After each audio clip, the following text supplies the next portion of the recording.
might be earlier in this season than we are used to, but you cannot beat a weekend in the finale outdoor region. The stunning stages of Pietraligure lay in wait to play host to the third round of the UCI Mountain Bike Enduro World Cup and the first round of the UCI Mountain Bike E-Enduro World Cup.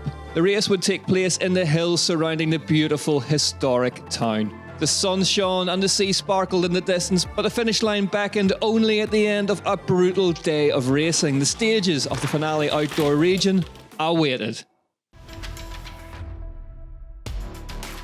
The opening stage of this year's finale outdoor region Odyssey was a big one. 5 kilometres long and a vertical drop of 760 metres. It was a serious place to kickstart a serious race.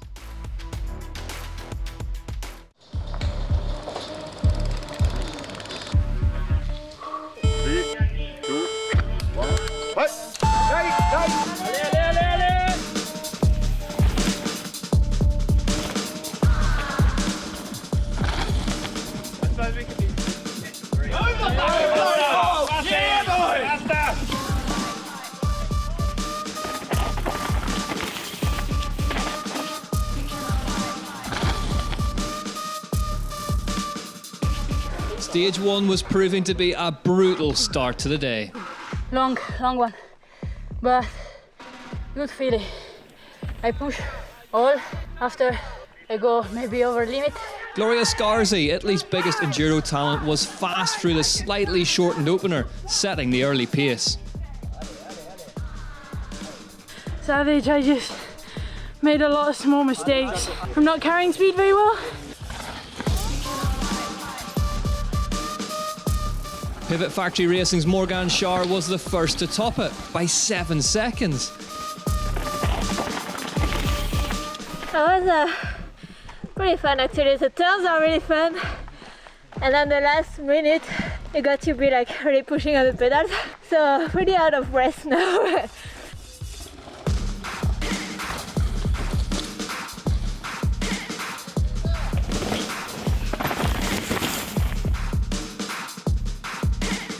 But there was a surprise not far behind her. Courdurier, the reigning overall title holder, was 10 seconds off the pace.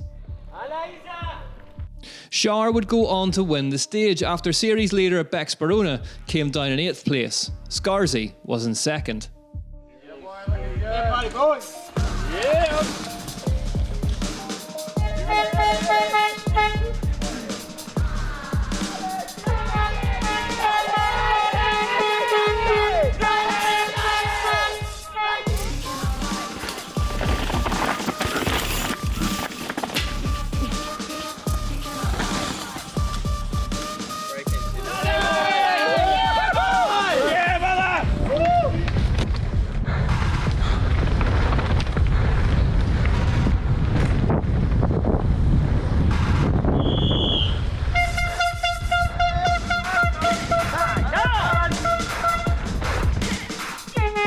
Specialized Racing's Charlie Murray was fastest through early on.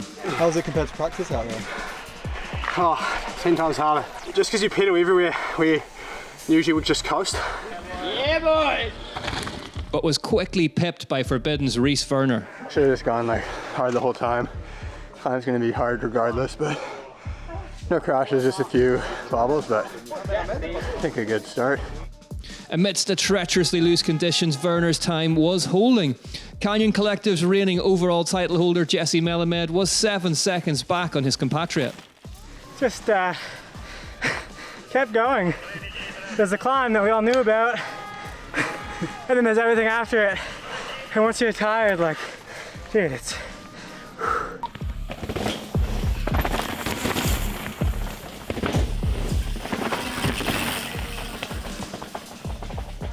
Jack Moyer, riding his custom-painted YT, was down in 10th. The series leader, Yeti Fox's Richie Rude, was in 3rd. It's toasted. I got nothing.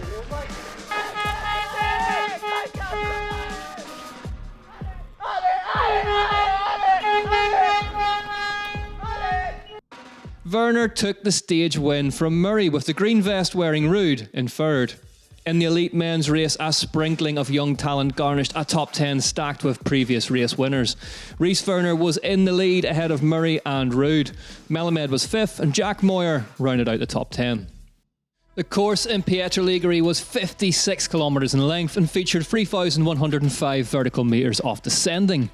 The opener was the farthest flung from the town itself and over 5 kilometres in length. Ultra finale was the second stage and the second longest at 3.9 kilometres. The third and fourth stages were the day's shortest, with the latter being one of, if not the fastest, before the riders could visit the technical assistance zone and then be reseated into their order on the road. After that, it was the spin out to stage 5, Spil Pietra, before the final test, stage 6, Quarre di Cervo, and then back to the sea. At the top of the roughest stage of the day, the morning sunshine was ominously now making way to darker cloud, and thunder began to echo overhead. Ultra finale was the second stage of the day to the west of Col de Melogno. It was the second biggest in size and one of the steepest at just under 4 kilometres in length, with a vertical drop of 680 metres.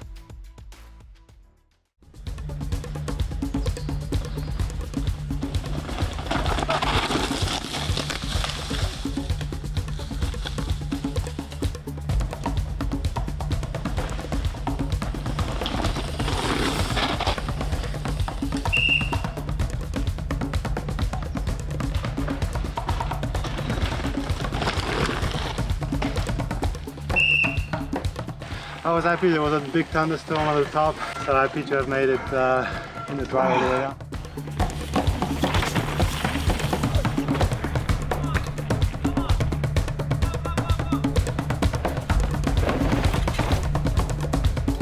No less physical than the first stage, riders were struggling. Stage, nervous stage. I hit a corner so hard, I need the mudguard, and it just wrapped under, so I was front wheel was locking up anytime it would come off the ground.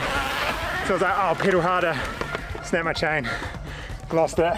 Don't know how the pedaling was, not sure about that, but the downhill riding feels good.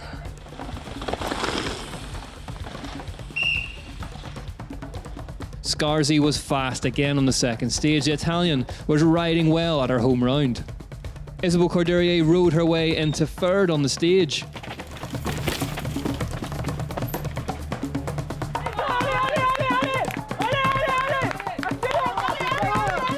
Verona was in 6th. The British rider seemed to be struggling when compared with her electrifying pace at round 2.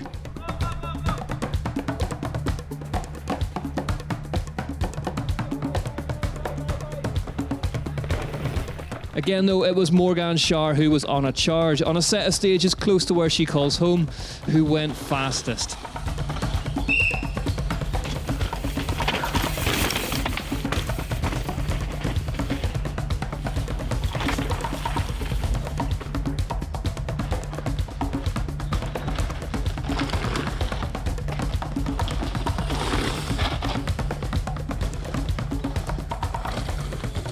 She now led. After 2 full chat stages then to start the day, it was Morgan Charre who led by a chunky 14 seconds from Gloria Scarsi and Courdurier. Trek Factory Racing's Hattie Harnden was up into the top 10.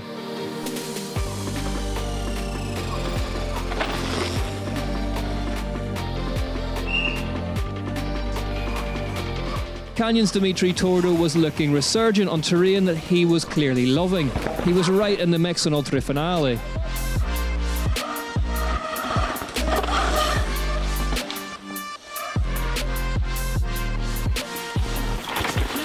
Richie Rude was having a difficult day in the leader's vest. A crash on 2 left him battered and bruised and struggling to fix a rear brake. Good, actually. Oh, dude. You alright? Yeah. Just slid front wheel up top. It was pretty greasy on some of the stuff, and the brake was out, bottle was out.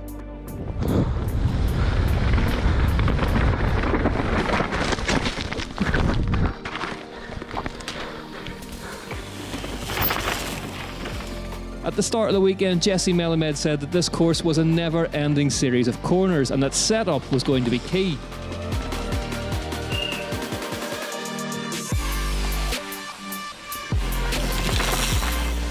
He had obviously nailed that setup as he set the fastest time on 2 and made it a Canyon collective 1-2 on the stage. That result moved the Canadian into the lead of the race. Jesse Melamed leapt 4 places to the front of the race. Rudeau and Rudeau were 3rd and 4th respectively, whilst Tommaso Francardo was riding high in 7th amongst the best in the world. In the first ever UCI mountain bike Enduro World Cup, racing was well underway.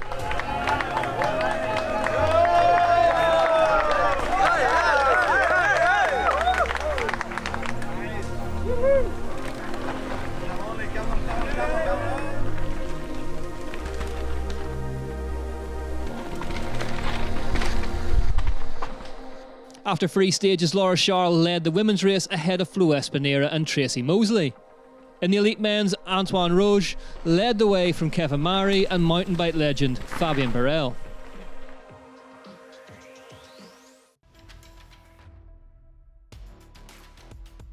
The 3rd stage of the race was Armen, just above the beautiful town of Pietrelcina itself.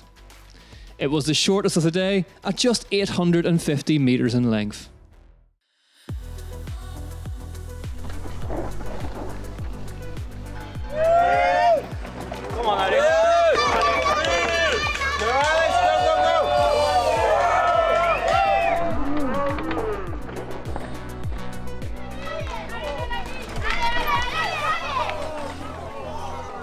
Morgan Charre couldn't make it a hat-trick of stage wins on Armen. Instead, it was Ibis's Rafaela Richter who took the win.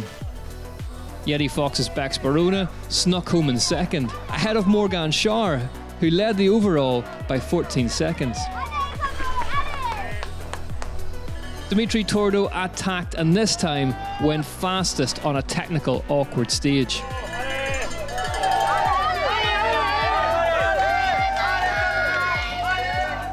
But it was short-lived. Alex Rudeau, the flat pedal master of tech, took the stage win.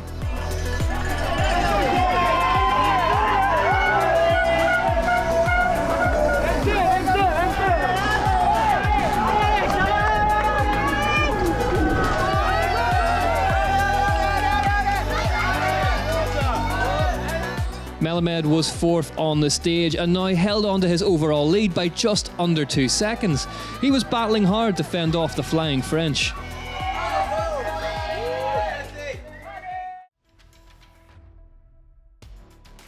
Over on Dolce-Nera, the purely pedal-powered combatants were trading blows on the 1.02 kilometre long stage that dropped 270 vertical metres.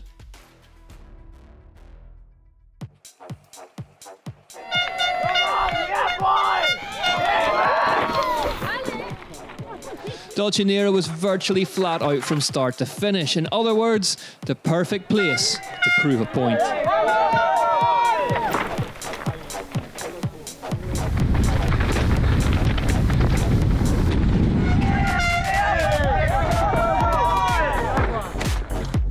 Courdurier was 2nd on the stage, pulling a place on Charre in the process, but it wasn't enough to make any big inroads into her lead. Gloria Scarsi, the local, brought home her first stage win.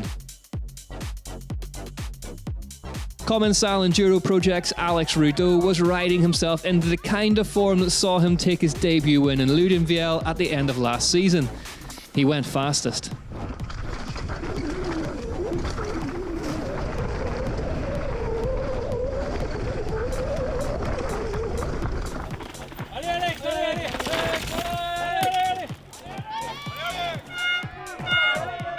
Martin Mayes from Orbea Fox went into 2nd.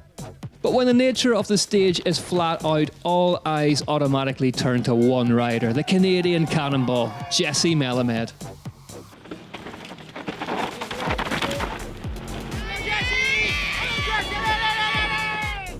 Melamed duly obliged and helped himself to another stage win to shore up his lead. In the Enduro, the racing was even closer.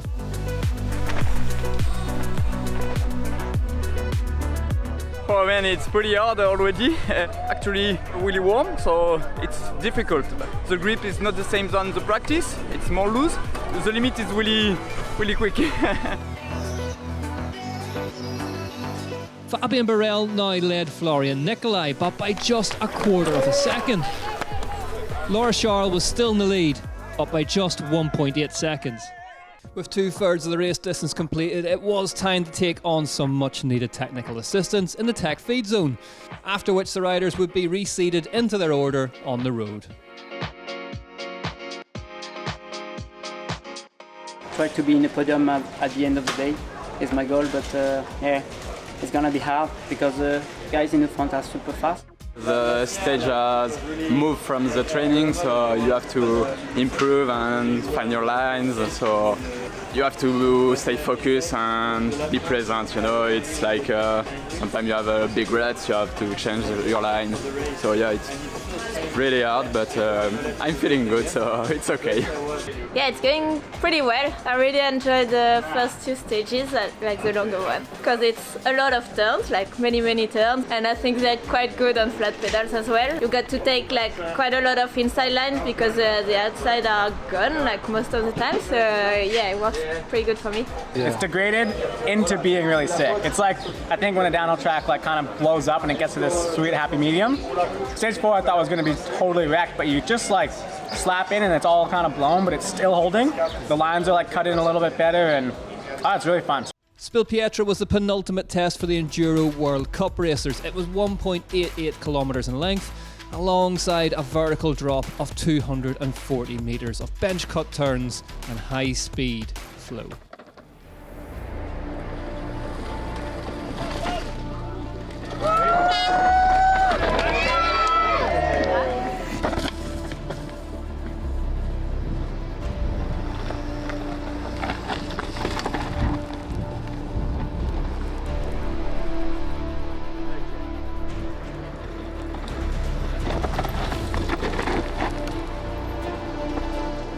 Morgan Charre was third on the stage, keeping her spree of top threes rolling. Gloria Scarsi was still running riot in the finale outdoor region. It was turning into a career-affirming ride for the young Italian. She was second on another stage. I'm in the trail home, so I expected something, but not to like a really good position, so we will see how it's going. For Isabelle Courdurier, the stages of finale outdoor region have been somewhat of a bogey round, with an elite win outside the Trophy of Nations still missing from her palmares. She won her first stage of the day on the penultimate test. Honestly, it's been so long and so tough with the sun and everything. I'm very tired, more than I thought, so I'm just really looking forward to finish now.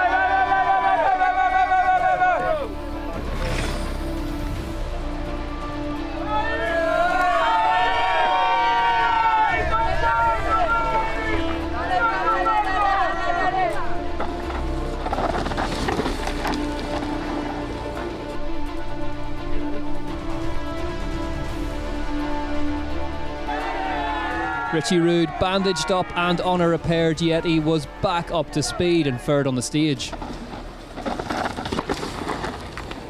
His traditional sparring partner Jesse Melamed was second on the stage and had the smell of gelato and a potential win in his nostrils. But Forbidden's Reese Verner wasn't finished with finale outdoor region. He took another stage win on 5. I think I got another stage win on the last one, so it's been a good day for me. I'm pretty pumped. I mean, it couldn't be further away from home, like as far as what they're like, but I've been here quite a few times over the years, so yeah, I guess just comfortable here, and yeah, I enjoy myself, so that goes a long way, it seems. And with the race perfectly poised, here's how things stood on the way to the final stage. Morgan Charre had been devastatingly effective all day, and although she hadn't added to it, she had maintained her 14-second lead. Could Gloria Scarsi maintain the 5-second margin of comfort she had back to Courdurier to grab a career best second place? The overall leader Bex Barona was now under pressure from Ray Morrison, and Chloe Taylor was having one of her best rides in years up into the top 10. The elite men's race remained too tight to take your eyes off. Melamed, Verner and Rudeau were all within the same 7-second bracket. Just a handful of seconds covered the second half of the top 10. In the town, the first ever Enduro World Cup had come to a history-making end. Laura Charle took the win in the women's race, and in the men's race it was Fabien Barel for Canyon who would win the first ever Enduro World Cup, just as he had won the first ever Enduro World Series race back in 2013. I was really impressed about how tight the racing was, even at that level of e-bike racing that is still fairly new. I was really also impressed to see the professionalism already of all the athletes, and it was an excellent day. Pushed the racing, taking the lead, and having the leader's jersey is not expected. It's the only round I'm going to do for the season. Maybe I will do the last one, but definitely stoked to take the win and very happy. And it was a sting in the tail, befitting of one of the toughest places to race mountain bikes in the world. Charre di Cervo, or Deer Heart, sounded ominous. Just under 1.3 kilometres in length, with a drop of 220 vertical metres, the final stage, the race to the sea, would decide the third round of the UCI Mountain Bike Enduro World Cup.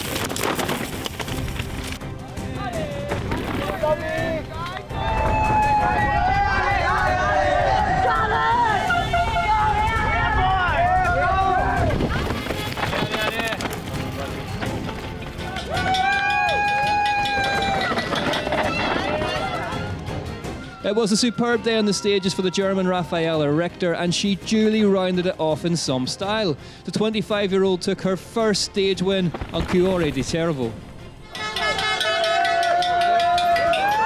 Isabelle Courdurier had dug deep. No one rides with more heart than the Zapier Zip Collective star, but she would be forced to wait for her first elite level win in Finale Outdoor Region. She would end up second on the final stage.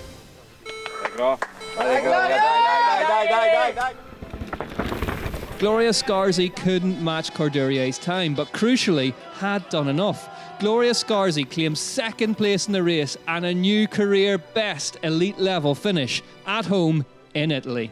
Finish the day. The day belonged to Morgane Charre, who picked up her first win since Ludenvielle 2022. In a move reminiscent of her compatriot, the great Cécile Ravenel, she played the percentages on the last stage and came home in sixth to take the win. The trails today, they were really fun to ride. I think I quite like it when it's slippery, as I ride on flat pedals, and it's I can push the limits a bit further maybe, so yeah, it was good.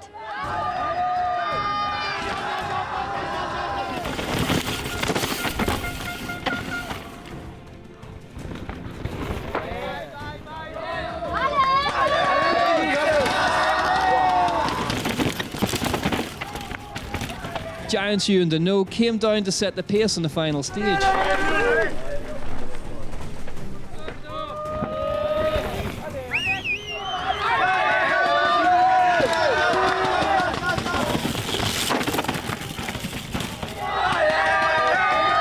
One by one, they couldn't get close to him. Previous overall title winners Moyer and then Rudeau came down inside the top 10, but off the Frenchman's pace.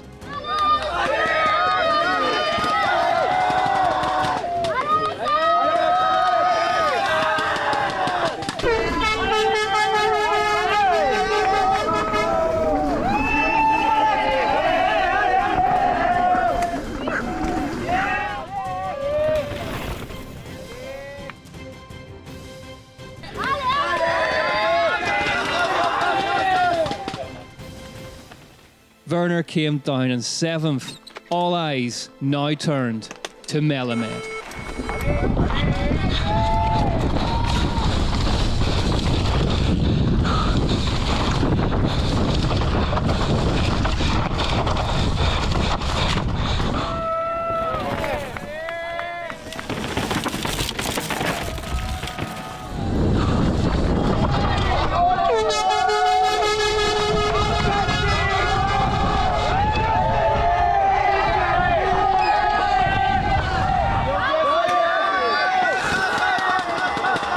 That left Jesse Melamed to cross the line into sixth on the stage, which was enough to secure his first ever UCI Mountain Bike Enduro World Cup win. The whole weekend, and the last, however many months leading up to this has gone really well. So I just can't say thank you enough to like my team and everyone behind me and Canyon and all the sponsors. Like, they did a huge job to get me so comfy on a new bike in a few weeks and over the course of this whole winter. We've become used to seeing Charre duking it out on the timesheets, but in Pietra Ligure, she was imperious and never looked back. Scarsi was second and became a local hero in the process, whilst Isabelle Courdurier continues to ease her way into the 2023 season in third. Richter was fourth, whilst a scintillating second half of the day saw Lib's Ray Morrison overtake the series leader Bex Barona into sixth. Jesse Melamed then, looking every ounce the overall title holder that he is, took the win. It was close throughout, but ultimately Verner and Rudeau would be made to accept second and third respectively. For the young Squamish native, it would be a career best finish. Dimitri Torda was fourth. Behind him, Specialized Racing's Charlie Murray came home fifth, the fastest of a battle which had raged all race long.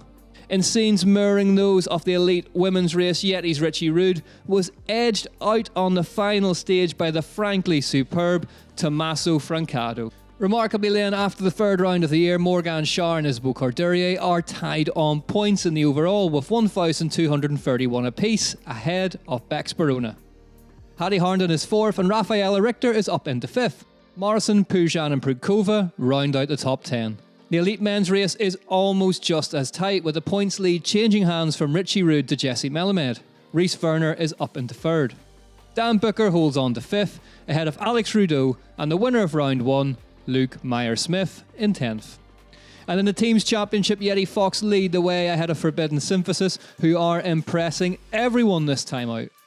Third place goes to Lapierre Zip Collective and fourth place to the reigning holders Pivot Factory Racing. Don't forget to tune back in tomorrow as we prepare for one of the biggest races of the year when the UCI Mountain Bike Cross Country Marathon World Cup roars into life in Finale Ligure. We'll see you there.